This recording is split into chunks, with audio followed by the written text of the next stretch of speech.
They're monitoring the situation and hoping to avoid any slick, icy conditions. It was a beautiful send-off for a man they called a hero. At first, I have to talk about these winds. It is very gusty out here. This is exactly what they're dealing with. Ice covering everything. This branch is so heavy, it broke off with all the ice, and that's exactly what's happening to all the power lines. Fair organizers expect 20,000 people to walk through the gates. For my assignment, I was handed a parachute and a barf bag. That's because I was in a stunt plane high over the skies of Midland, a roller coaster in the sky today. It's that freezing rain that sticks to the roads and causes all kinds of problems. We saw that this morning, and we're going to see a lot more throughout the weekend. And I was with you when you saw the first round of early voting. I saw a big smile and a sigh of relief, but now you can finally take that real sigh of relief and enjoy the night. Most definitely. Again, it's a lot of work. It was a beautiful remembrance of Billy Bubba Kennedy, 37 years old. He leaves behind a wife and 2 boys. Reporting live in Rankin, Paula Cuadrado, Big 2 News. Now, Midland Police also looked at wrecks citywide and compiled the top 3 reasons drivers crash. He did a 4-point turn, meaning he stopped at every 90-degree angle, including completely upside down. When current Mayor Wes Perry announced he wasn't seeking another term, it opened the door for a new face to lead the city of Midland. Today, I spoke with all 5 candidates about how they feel about their campaign coming to an end and the pressures of Election Day. The last home that was restored power was restored on Friday at 2 in the afternoon. Reporting live in Midland, Paula Cuadrado, Big 2 News. The tent that is right outside Best Buy, it's covered in a layer of frost this morning, but I knocked on the front, no one's inside. Shelby, after last week's lopsided loss of 91-0, the father from Western Hills is calling the winning team's coaches bullies. A flatbed carrying a load of pipe stuck on the tracks at County Road 1130 and Highway 80. A train blares its horn, trying to stop.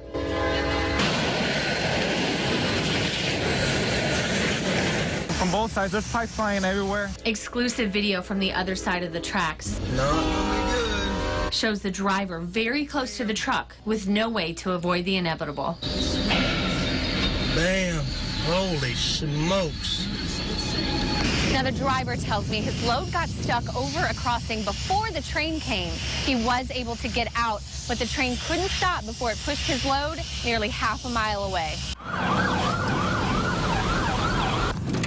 License and insurance. 12th and Maple. Corporal Craig Goodson. I've been with the Odessa Police Department for 11 years. Tuesday's assignment, keeping the students at Dowling Elementary School safe. There's 0 tolerance in school zones. Shortly after arriving, our first violator. 27.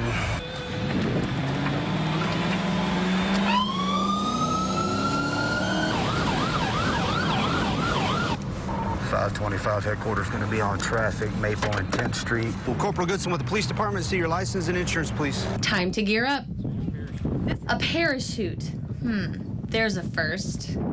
They loaded me into the front seat of the extra 300L aircraft. I won't push it, okay. Told me not to push on the pedals. Then I was handed a barf bag. You know, just in case. Getting all strapped in, ready to go for a little ride high up in the sky. And I can't wait. Thursday's gusty winds wouldn't stop us. Wind's no problem. When it gets above about 40 miles an hour, then we start maybe not going in. All smiles, I was ready for my roller coaster ride in the skies.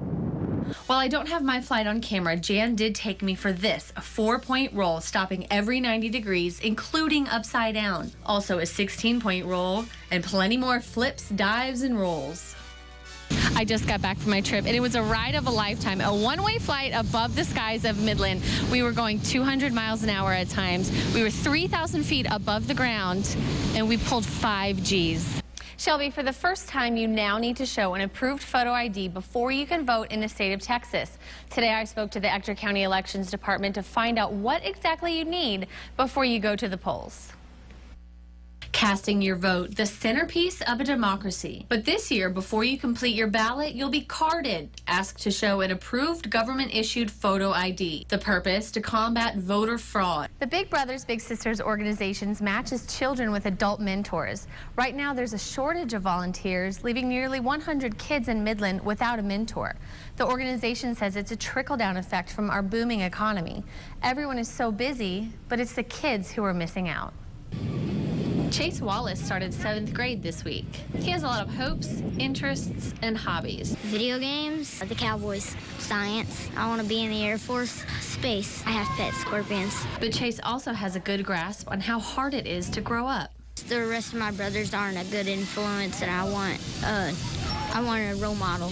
That's why he desperately wants a big brother, a mentor to help guide him. He could help me with stuff, and I could just have more fun than I do. Chase has been patiently waiting for a man to step up. For about a year. His mom, Pamela Dill, wants the best for her growing boy. He's a very, very special little boy. You're gonna make me cry. I'm gonna make you cry. A caravan of countless first responders rode with lights and sirens to his final resting place. Deputy Kennedy, remembered with full police honors.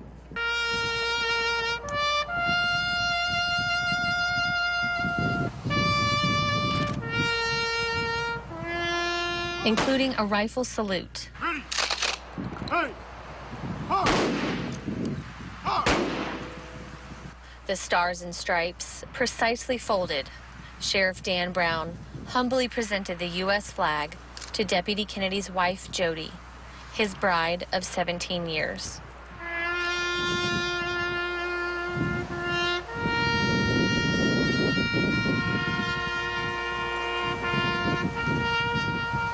This weekend's storm left a layer of ice that proved too much for many branches, leaving them to snap. Now that everything is melted and the sun is out, it's time to clean up the mess. Lawn service owners like Randy Sanders knew the ice-covered branches would create a lot of cleanup. I knew that this would be waiting for us. On your ballot, like the sample ballot I have here, the explanations for the state constitutional amendments are only one sentence long, but after reading the Prop 6 explanation, I was left with some more questions. So I took a closer look at what Proposition 6 would really do and how it would be funded. On one side of Holiday Hill in Midland, the iconic images of the Permian Basin's economic boom, a drilling rig and the steady bob of a pump jack. Across the street, the oil boom also providing for a construction boom. Roads paved that will soon lead to slabs and driveways where families will turn a house into their home. It's been a good, strong year, definitely. Scott Payne of Mark Payne Homes is one of the builders staying busy. We've got a little over 20 houses going right now, and more than half of those are sold. To see how Midland has grown, I went to Google Maps to compare. Earlier this year, Google Maps shows construction workers pouring a slab on Great House Avenue. Today, it's a home under construction. In this photo dated February 2013, this empty lot is now a framed house. And across the street, a home that was under construction months ago is now complete. Here's another number for you. In 2012, the construction value for all building permits was $299 million. So far this year, more than double that. All of the building permits equal $735 million in construction. Jan was such a treat, and I have to admit, I really got close to getting sick, but thankfully I didn't. You can catch Jan at the air show on Saturday and Sunday, and big thanks to Elon for putting on that flight for us. Stephanie? 3 bedrooms, 2 baths on a quiet street in Midland. Owner Debbie Cifuentes put her mother's former home on the market last week. It's been in the family for decades. 30 years they built it. Shortly after being listed for sale, the home also appeared on Craigslist and Trulia.com for rent. Ads Debbie had nothing to do with. I think within a 24-hour period of time is when the site went up, and because the pictures that were on the site didn't have the realtor's sign in the yard. The quoted rental price well below market value. Evidently it was a bargain, that's why I had so many calls. And I'm calling about the house. I had the owner write me yesterday and said the house is for rent now. I found this rental listing on Trulia.com in regards to this property. Sandy Hansen is the realtor Debbie hired to sell the home. I feel very frustrated that these are wasteful times for me and also the opportunists trying to rent a home. But this home is not for rent. In the short time I've been here, we've seen several cars drive by slowly, and even 2 of them stopped to ask for information about the rental property they saw on Craigslist. Debbie was able to personally tell Destiny Reyes the home is not for rent. We had been looking at other places too, but this one just seemed way too good to be true. And it said dogs okay, that's why too. Another would-be renter got in touch with Debbie, the real owner, after getting a suspicious email from a person posing as the homeowner. In it, it said, "We're looking for a God-fearing family that could take our home as their own. You can drive by the house for now to see the outside. Every member of my family is out of town due to my missionary work." That's pathetic, to use God's name to benefit them when it was evil from the very beginning. Both Debbie and Sandy want to alert the public to make sure no one is taken advantage of. Just be on guard, you know. Use common sense, and if common sense is telling you something's not right, it's not right. It's sad should somebody have sent in a deposit, should they have thought they were getting a home, and then to end up here with it being a homeowner occupied, already sold property. That's my biggest fear, is that somebody will be taken advantage of. And Debbie has contacted Midland Police. And Shelby, while I was there at the home, another woman stopped by and said that her brother had inquired about the home for rent and even sent $2,000 to whom we don't know. Whether this is your first Christmas after losing a loved one or your 15th, the loss of someone close to you is hard. But the Midland Victims Coalition wants to help you honor their memory in a meaningful way. There's a new glow inside the Midland County Centennial Library. Heavenly Father, but this tree is different. we look to you today. There are no presents underneath its lights. So many families Instead, it's what's decorating the evergreen that makes it sparkle. have experienced this tragic loss. Names of loved ones lost in crimes like domestic violence. For their memory and to honor them, to let them know they'll never be forgotten. Names like Jip Poole, Joey, Corey Frescas, and Angela, in memory of Jamie, Jeremy, Talina, and James. That's what keeps us going, the memories. Survivor is how Lydia Frescas describes herself. I lost my father when I was 6, lost my daughter when she was 20. She's 5.5 months pregnant. Domestic violence. She's now a victim's advocate, helping others cope with feelings she still deals with. Hard to talk to people sometimes because of your pain, and you have to learn how to heal, cope, and learn to live again. Some names on this tree represent people killed in drunk driving crashes. It leaves a hole in a family. Phyllis Peak placed 3 angels on the tree Tuesday. If we can have a brightly lit tree that people can come and put something pretty on for their loved ones, that's what we as the Victims Coalition like to do. In hopes this tree will help restore some joy and peace to the holidays. If you'd like to place a name on the memorial tree, you can visit the Midland County Centennial Library. There are laminated angels you can write the name of a loved one on, or you can also bring your own unique ornament. And Shelby, this is really a tangible way that you can physically write down their name and place it on the tree and just to hold that memory. Shortly after crews left, I saw it for myself. Power lines sparked up again.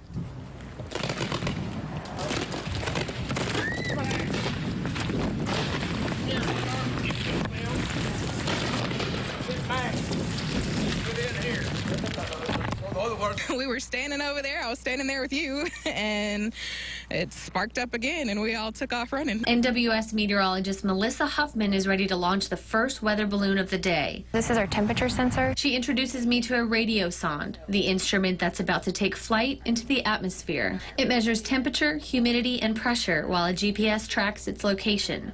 It's an interesting process. It's like getting to do a science experiment every day, which is pretty neat. Hydrogen fills the balloon until it's ready to go. It could travel 100,000 feet into the atmosphere. 15 minutes later, launch time. This is going to blow around a lot. Morning winds gust up to 30 miles an hour. Instantly, the balloon disappears into the darkness, but it's already sending updates on weather conditions.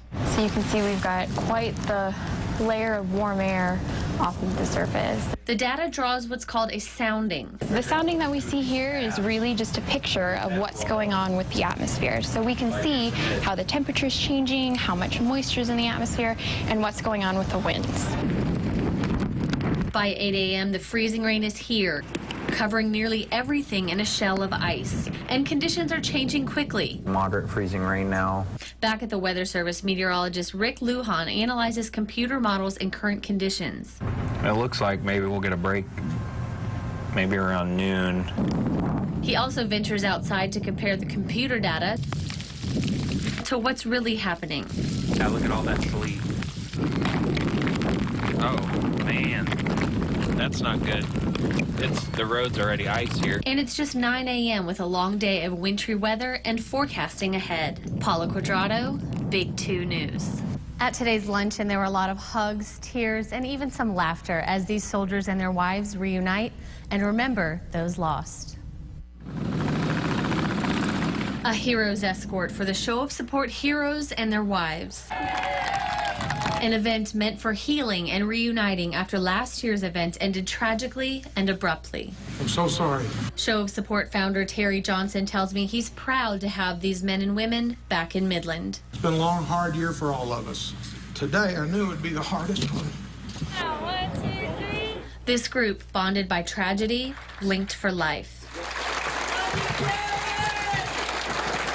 This year's Show of Support luncheon was held at the corner of A and Scarborough on a piece of land that will one day be home to the memorial in honor of the 4 men who died. 3 of the widows came back to Midland to help dedicate the ground for the memorial. It will be marked by a sculpture created by artist Bruce Green. It's personal for him. His daughter was on the first float last year.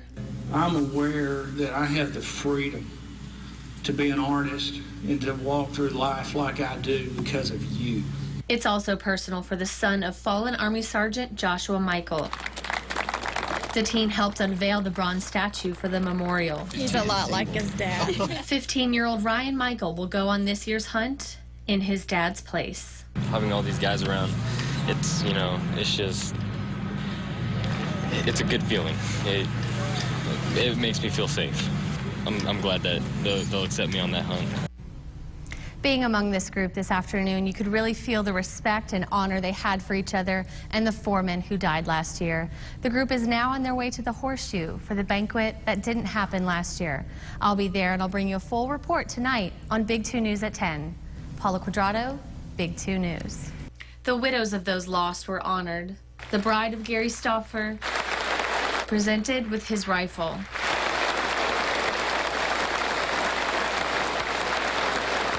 A special letter read from a guest who couldn't make it. We're especially grateful to all who support our country's troops and the veterans and to the families who stand beside them. May God bless you and may God continue to bless America. George W. Bush. This is the 10th year of Show of Support, and founder Terry Johnson told me he started this just to look 2 men in the eye and thank them for their service. Now, 10 years later, nearly 350 veterans have taken part in Hunt for Heroes. 19 men received a rifle to take on the Hunt for Heroes mission this weekend. 16 veterans returned from last year.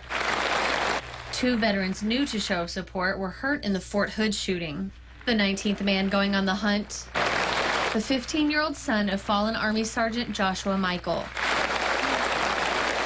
Ryan's mom was with him when he took the rifle on his father's behalf.